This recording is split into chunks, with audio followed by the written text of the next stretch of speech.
Hello friends, मैं हूं अमित कुमार और आइकॉन साइंस सेंटर में आपका स्वागत करता हूं। दोस्तों, आज हम ग्रेविटेशन चैप्टर से variation of acceleration due to gravity due to earth diurnal motion find करने वाले हैं।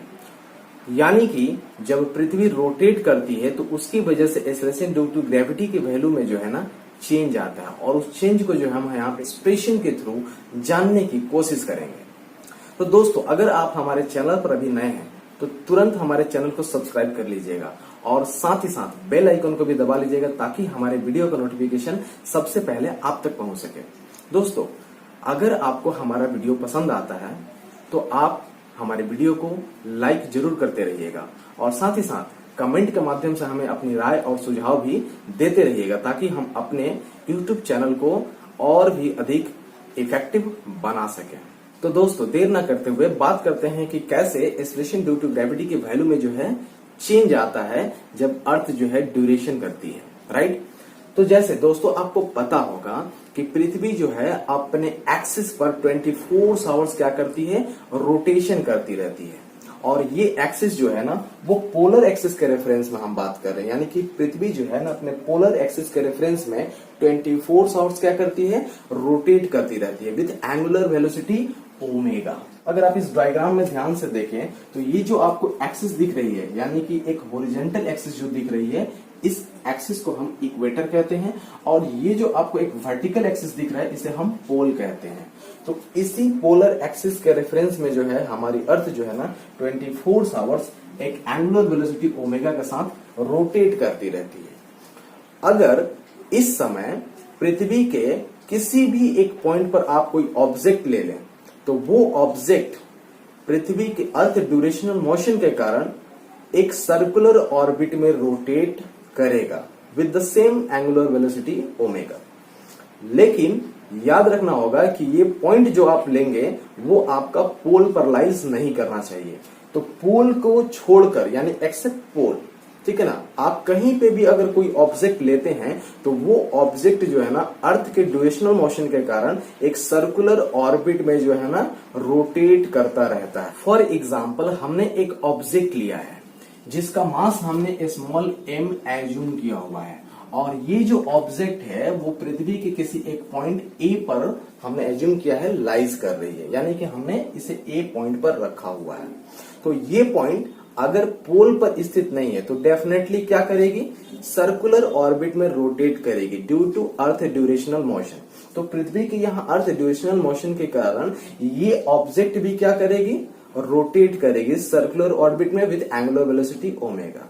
तो इस मोशन के कारण इसके ऊपर एक सेंट्रीफ्यूगल फोर्स राइज होगा जो अवे फ्रॉम द सेंटर काम करेगा। और आपको जैसे पता होगा कि सेंट्रीफ्यूगल फोर्स का जो फॉर्मूला होता है वो mv²/r होता है, लेकिन आप यहाँ पे इस फॉर्मूला को यूज नहीं कर सकते। रीजन, क्योंकि यहाँ पे अगर आप ध्यान से देख रहे होंगे तो फॉर्मूला में क्या है, यहाँ पे v एक टर्म है और v क्या होता है, लीनियर वेलोसिटी है यहाँ पे। लेकिन जैसा कि आपको पता होगा कि आपकी अर्थ जो है ना एक एंगुलर वेलोसिटी ओमेगा के साथ रोटेट कर रही है, तो यहाँ पे आपको लीनियर वेलोसिटी को एंगुलर वेलोसिटी में कन्वर्ट करना होगा। तो आपको अच्छे से पता होगा, आपने रिलेशन पढ़ा भी होगा, लीनियर वेलोसिटी और एंगुलर वेलोसिटी के बीच में एक रिलेशन होता है और वो होता है v = ω/r। तो अगर उस रिलेशन को आप यहाँ पे यूज करते हैं तो ये इक्वेशन हो जाएगा mω²r²/r, यानी कि ये टर्म बच जाएगा, वो क्या हो जाएगा, mω²r। तो यहाँ पे सेंट्रीफ्यूगल फोर्स जो एराइज हो रहा है, जो अवे फ्रॉम द सेंटर काम कर रहा है, वो हो गया mω²r, ठीक है। अब ये ऑब्जेक्ट जो है जिसकी मास m है उसके ऊपर एक ग्रेविटी फोर्स काम करेगा और वो हमेशा कहां काम करेगा, towards the centre of the earth. तो इसकी डायरेक्शन कहां होगी, अर्थ की तरफ, और वो हो जाएगा आपका दैट इज mg। तो इसके ऊपर लगने वाला जो फोर्स है, यानी कि फोर्स ऑफ ग्रेविटी, उसकी डायरेक्शन कहां है, टुवर्ड्स द सेंटर। तो इस फोर्स को बैलेंस करने के लिए एक ऑपोजिट डायरेक्शन में डेफिनेटली एक फोर्स काम करेगा, और वो जो फोर्स होगा वो फोर्स आपका इस सेंट्रीफ्यूगल फोर्स का ही एक कंपोनेंट होगा। जैसे कि मान लीजिए कि हमने यहाँ पे एंगल जो है, लैटिट्यूड एंगल जो हमने थीटा एज्यूम किया हुआ है, ठीक है, तो ये एंगल भी आपका क्या हो जाएगा, थीटा ही होगा। तो इस रीजन की वजह से इसका जो दो कंपोनेंट डिवाइड होगा, एक हो जाएगा कॉस कंपोनेंट और ठीक इसका परपेंडिकुलर एक हो जाएगा साइन कंपोनेंट।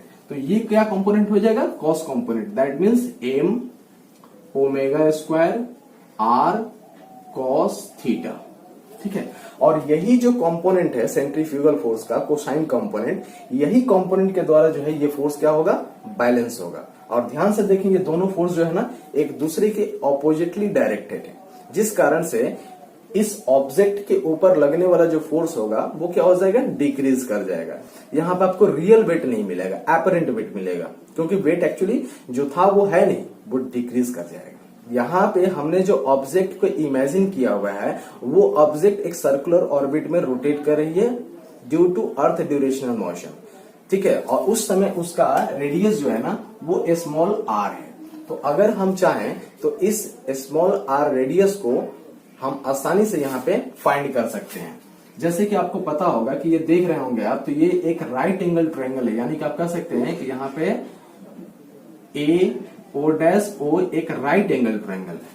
और इस राइट एंगल ट्रायंगल से अगर आप कॉस थीटा की वैल्यू फाइंड करें, जैसे कि आपको पता है ये एंगल अगर थीटा है तो ये भी एंगल क्या होगा? अल्टरनेट एंगल थीटा ही होगा। तो इस रीजन से अगर यहाँ पे कॉस थीटा की वैल्यू आप फाइंड करें तो कॉस थीटा इक्वल टू क्या होता है? बेस बाई हाइपोटेनस, और बेस यहाँ पे है आर स्मॉल आर और हाइपोटेनस है कैपिटल आर। तो यहाँ से स्मॉल आर की जो आपको वैल्यू मिल जाती है वो होता है capital R cos theta. Right, ठीक है। तो यहां से आपने स्मॉल आर को कन्वर्ट कर लिया कैपिटल आर कॉस थीटा के रूप में। अब यहां पर ध्यान से देखिए कि जैसे कि मैंने बताया कि एक इस ऑब्जेक्ट के ऊपर एक फोर्स जो है ना, जो ग्रेविटी फोर्स है वो कहां काम कर रही है? सेंटर की तरफ। वहीं पे एक दूसरा फोर्स जो है ना जो उसको बैलेंस कर रहा है वो ठीक इसके ऑपोजिट में काम कर रहा है। तो इसके ऊपर लगने वाला जो रिजल्टेंट फोर्स होगा उस फोर्स की वैल्यू क्या हो जाएगी? That is F is equal to M G minus M omega square are cos theta. ये टर्म माइनस क्यों? क्योंकि दोनों क्या है? एक दूसरे के अपोजिटली डायरेक्टेड है, इस वजह से इनका रिजल्टेंट क्या होगा? सब्सट्रैक्ट हो जाएगा। M G minus M omega square. अगर आप ध्यान से देखें तो यहाँ पे स्मॉल आर टर्म है और इस स्मॉल आर की वैल्यू को हम पहले ही फाइंड कर चुके हैं, वो है आपका कैपिटल आर कॉस थीटा, और कॉस थीटा का पहले से ही एक टर्म मौजूद है, तो ये क्या हो जाएगा? Cos square theta. तो यहाँ पे आपको जो फोर्स का वैल्यू मिला that is M G minus M omega square capital R cos square theta. अगर ये आप यहाँ से एम जी कॉमन ले लेते हैं तो इक्वेशन हो जाएगा 1 minus omega square are cos square theta divided by g.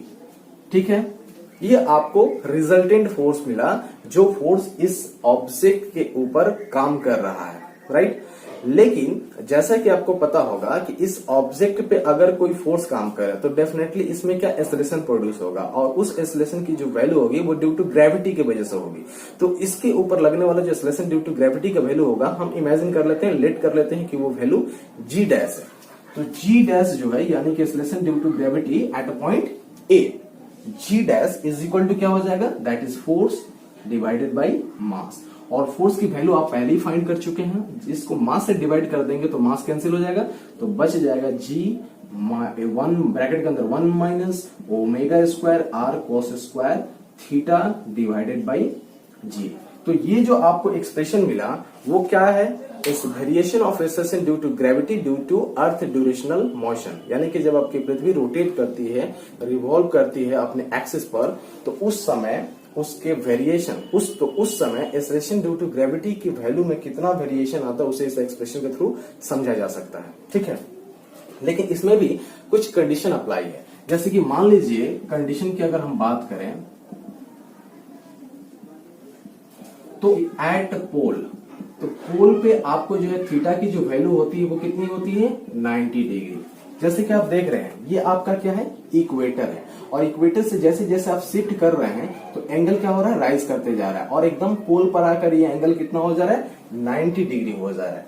तो यानी कि आप कह सकते हैं कि पोल पर जो थीटा की वैल्यू होगी वो कितनी होगी? 90 डिग्री होगी, और इस कॉस थीटा की जो वैल्यू होगी वो कितनी हो जाएगी? 0, बिकॉज कॉस 90 डिग्री, अगर थीटा की वैल्यू अगर आप 90 डिग्री यहाँ पे पुट करें तो आपको क्या मिलेगा? 0। तो कॉस की वैल्यू यहाँ पे क्या हो गई? 0। इसकी वजह से ये पूरा का पूरा इक्वेशन क्या रिड्यूस होकर हो जाएगा? G dash is equal to जी। तो ये एक्सप्रेशन आपको क्या रिप्रेजेंट कर रहा है? एक्सप्रेशन आपको रिप्रेजेंट कर रहा है कि जो जी की वैल्यू है वो इक्वेटर पे जो होगी पोल पर भी वही होगी, यानी उसके अंदर कोई चेंजिंग नहीं आएगा।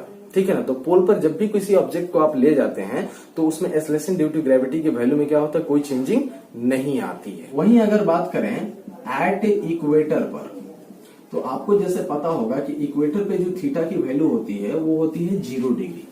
ये क्या है आपका इक्वेटर। ही अगर आप इस डायग्राम को ध्यान से देखें तो ये आपका इक्वेटर है और इस इक्वेटर पर लाइज करने वाला कोई भी ऑब्जेक्ट का एंगल क्या होगा, वो 0 डिग्री होगा। तो 0 डिग्री यानी कि इक्वेटर पे जाकर थीटा की वैल्यू क्या होगी, 0 डिग्री। तो अगर इस समय अगर कॉस थीटा की वैल्यू अगर 0 डिग्री आप पुट करें तो आपको वैल्यू क्या मिलेगा, 1। तो ये पूरा का पूरा जो है ना इक्वेशन है वो रिड्यूस होकर क्या हो जाएगा, g dash is equal to g 1 minus omega square r by g. यहाँ पे कॉस कंपोनेंट 1 हो गया है तो पूरा का पूरा इक्वेशन हो गया g dash is equal to g 1 minus omega square r divided by g. ये एक्सप्रेशन आपका रिप्रेजेंट कर रहा है कि जो एक्सेलरेशन ड्यू टू ग्रेविटी की जो वैल्यू है वो जैसे जैसे आप पोल से शिफ्ट होकर इक्वेटर की तरफ आते हैं तो उसकी वैल्यू क्या होती है, चेंज होती है। और चेंज यानी कि डिक्रीज करती है। ये माइनस साइन क्या रिप्रेजेंट कर रहा है कि एक्सेलरेशन ड्यू टू ग्रेविटी की वैल्यू क्या होती है, डिक्रीज करती है। ठीक है। तो अगर आप चाहें तो इस वैल्यू को इजिली फाइंड भी कर सकते हैं।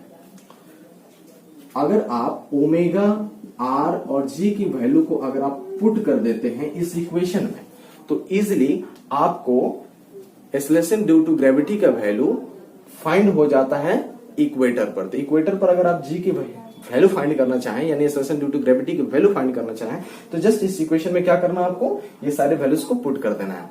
जैसे कि आपको अच्छे से पता होगा कि आर की वैल्यू क्या होती है, 6400 किलोमीटर होती है, यानी कि 6400 into 10 to the power cube metre.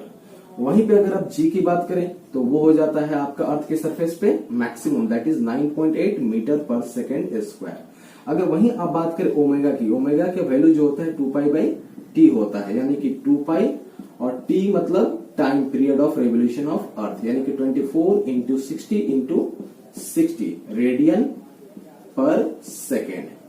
तो इस तरीके से ये सारे वैल्यूज को अगर आप पुट कर देते हैं तो यहां से जी डैश की जो वैल्यू पाते हैं वो होता है आपका 0.996546 ऑफ जी। ठीक है। तो जी डैश का वैल्यू आपको मिला 0.996546 इंटू जी, राइट। अगर इसे आप परसेंटेज में कन्वर्ट करके देखना चाहें कि ये कितना डिक्रीज किया है तो ये आपको जो वैल्यू आता है वो आता है जी डैश इज इक्वल टू 0.3454%। यानी आप इतना कह सकते हैं कि इतना परसेंट जो है क्या हुआ, ये वैल्यू डिक्रीज किया हुआ है, राइट। तो आशा करता हूं कि ये वीडियो आपको अच्छे से समझ में आया होगा। अगर ये वीडियो आपको पसंद आया है तो आप इसे जरूर लाइक कीजिएगा और साथ ही साथ अपने दोस्तों में जरूर शेयर कीजिएगा। मिलते हैं अपने नेक्स्ट वीडियो में, तब तक के लिए बाय बाय, धन्यवाद।